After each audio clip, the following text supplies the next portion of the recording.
Hello friends, my name is Shayla and today we are here to talk about my favorite manga reads of 2019. Let's go ahead and dive right in because I think there's 11 or 12 in this stack, so we're just gonna get going. So the first thing we're gonna talk about is Wish by Clamp. So this is my first Clamp title that I read to completion. I really enjoyed this series a lot. So in this, we're following a angel named Kohaku, and Kohaku is stuck on Earth because Kohaku was saved by a man named Shunichiro. And Shunichiro doesn't want the wish that Kohaku wants to grant to him. And so with that, Kohaku is stuck until Shunichiro will accept a wish. And it causes all sorts of problems in politics and all sorts of other things in the little world that we follow in this story. And it is a beautiful story of love and all forms of love. And it's fantastic. I just really, really love this so much. More people should read Wish. And this Dark Horse edition is actually really nice. My spine didn't crack at all, even when I was reading through the middle. It's really heavy too. I don't know if you can tell, but this is the complete story in this one omnibus. So it's just this investment. Full retail in the US, it would be $25, but I know you can find it for less on places like Right Stuff or even Amazon because it's been out for a little bit. So definitely look into picking up Wish. Next up, surprisingly, is another Clamp title, and that is Angelic Layered. This is a shonen that is completely a tournament arc. So it is a short 5-volume series. This is omnibus 1 of 2, in which we follow this young 12-year-old girl who enters a battle robot competition, essentially. So you're dealing with VR and battle robots. It's really fun. I really loved this. And I know that we meet characters from Chobits in here as well. So it does tie into the Clamp universe or Clampverse. I forget how they talk about it. But I thoroughly enjoyed this and really loved it. I highly recommend checking it out. This is a Clamp title I don't hear a lot of people talking about, and I absolutely adored. So definitely check this one out. Next up, we have Daytime Shooting Star. In this, we follow a teenage girl named Suzume. Her parents end up going overseas for work, so she ends up going to Tokyo to live with her uncle to finish out high school. And so the day she moves there, she falls asleep in a park, essentially. And she ends up carried to her uncle's by this handsome stranger. And she finds out the handsome stranger is her teacher. And I'm not rooting for the teacher to win in this one. I'm going to tell you that right up front. This currently has 3 volumes published, with volume 4 publishing in January, I think a week from today, upon filming this. It might already be out by the time this video is up. But I thoroughly recommend this because Suzume is a shoujo heroine that you don't typically see in shoujo. She's rougher around the edges. She is fierce. She smacks one of her classmates in this first volume. Like, she is my queen. I absolutely love her. And I understand the back and forth that she's feeling. But yes, I'm rooting for the quiet tsundere boy, so who's mean to all the girls because he doesn't know how to interact with them. But not like physically mean, just doesn't talk. But yes, I thoroughly enjoy the series. Definitely highly recommend it. Next up, we have an age gap romance, the first of several on this list, if we're honest, because we all know I am age gap trash. So the first one is Dengeki Daisy. In this, we're following a teenage girl, a high school age girl, whose brother passed away. And shortly before her brother passed away, he hands her this phone and says, whenever you're upset, contact Daisy. And so she starts up this kind of like texting message relationship with Daisy. And at school, what happens is she ends up, somehow a ball gets through a window and broken. And so she ends up working for the custodian here, whose name is Kurosaki. And Kurosaki has a secret. And the secret is he is Daisy. And so it's about these two interacting, about him keeping this secret that he's Daisy, and all sorts of things like that. It's fantastic. It's so well done. I love Motomi's art style, and it's fantastic. I can't talk about this one enough, though it's been a minute since I've talked about it. And Dengeki Daisy is one of my favorite reads all year, obviously, because it's on this list. But it's a 16-volume series, and I consumed the entire series within 2019.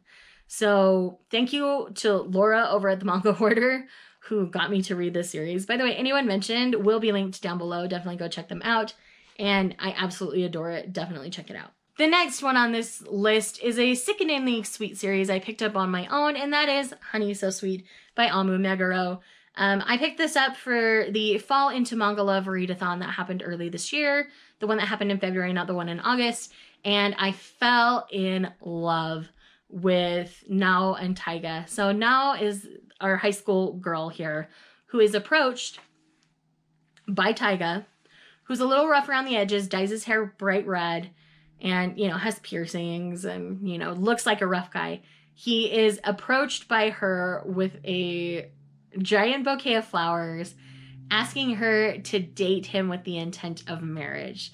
And that's kind of where the series starts from. It's a short 8-volume series, and I absolutely love and adore this. I love Nao and Taiga so much. I think about them often, and I highly recommend checking out the series. Next up is one that absolutely no one will be surprised is on this list because I cannot shut up about this series, and that is Yona of the Dawn.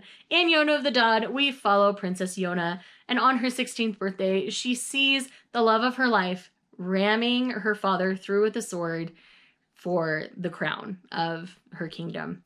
And because she is now on the run, rescued by Captain of the Guard Hawk, and they are in survival and trying to better their kingdom in the only way they can as people on the outside. And it is such a beautiful story.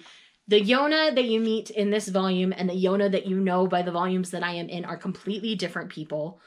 And a lot is thrown at Yona in a short amount of time, and she is forced to grow up quickly and mature, and it betters the story a lot. She's kind of whiny in this first volume, so I'll tell you that right out the gate.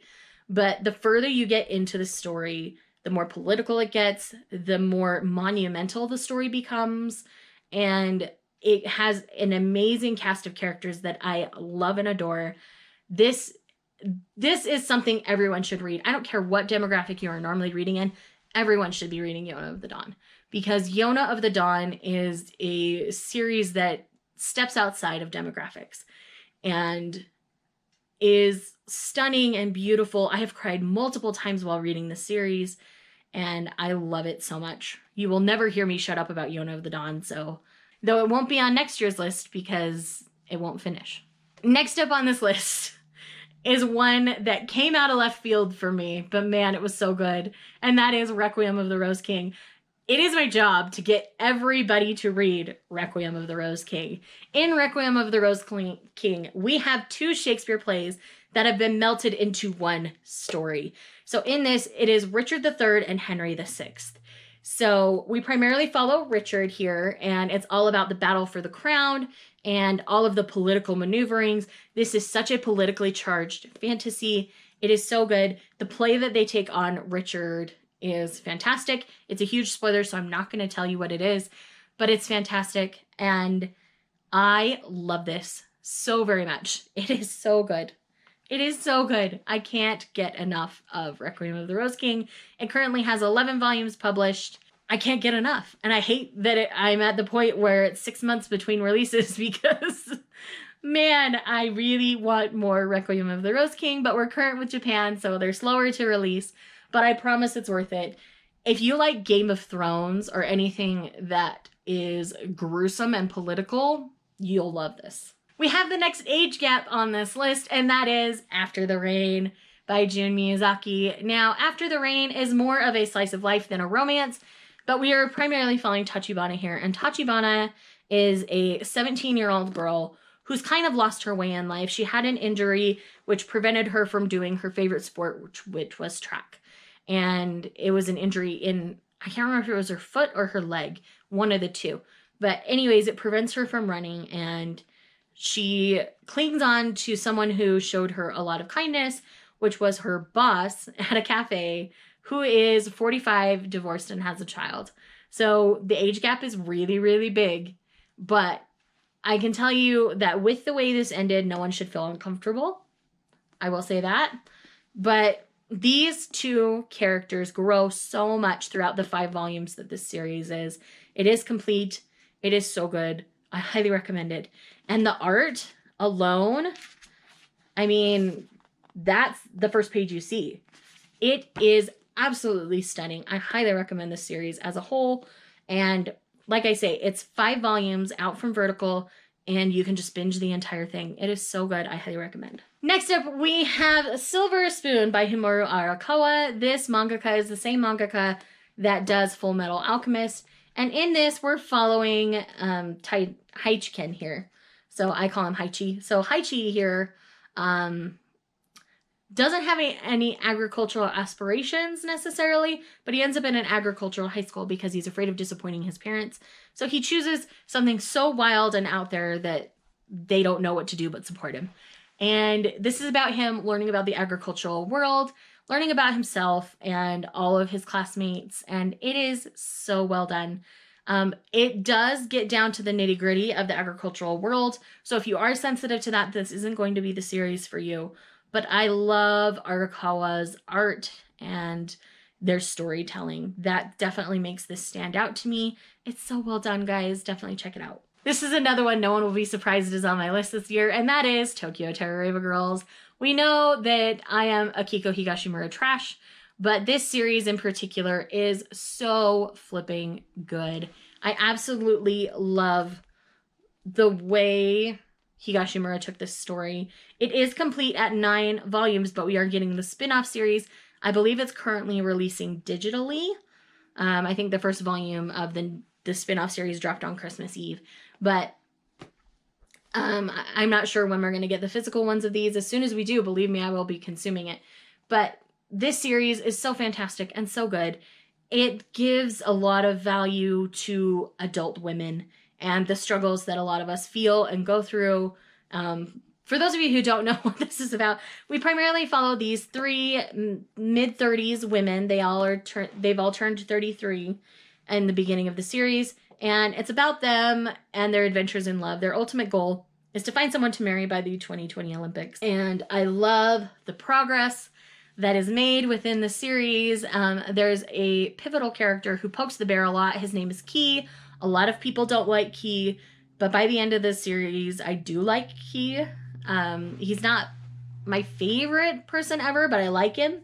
So I'm interested to see what happens to them in the spinoff. Definitely check out Tokyo Terroraba Girls if you haven't, because it's hilarious and Higashimura's art is always beautiful. And last, but certainly not least, another series that I won't shut up about this year is A Bride Story. Thank you, G from Simply G, for encouraging me to read this series. I have no regrets. This is a historical slice of life series in which we're primarily following this woman who is 20 and her 12-year-old groom. So yes, in this time period, that is fine. Like, getting married that young is appropriate. So nothing is weird. But at the same time, like, nothing weird is going on between the couple. She knows that he needs to grow up some before they start their family or anything like that. So nothing uncouth has happened in the first 11 volumes. They kiss a little bit and then they sleep in the same bed, but they are a married couple, so that's what I expected. But there hasn't been anything beyond that. Neither of them are pushing for that because she knows he needs to grow up some and he knows he needs to grow up some and prove that he's a man to her before that happens. So it's really sweet. It's really cute. We get a lot of other stories besides those two, but that's the primary story that we follow. It is so good. It is so well done. I absolutely adore this series with all of my heart and soul. And this is another one that I'm on a mission to get everybody to read because the art alone will make this story worth it to you. This is your opening page, my friends. I mean, how can you not? It is stunning. I highly recommend it. So friends, those are my favorite manga reads for the year of 2019. I had a fantastic reading year in 2019. Obviously, a like and a comment makes my day, and this is YouTube, and you guys know what to do. Bye.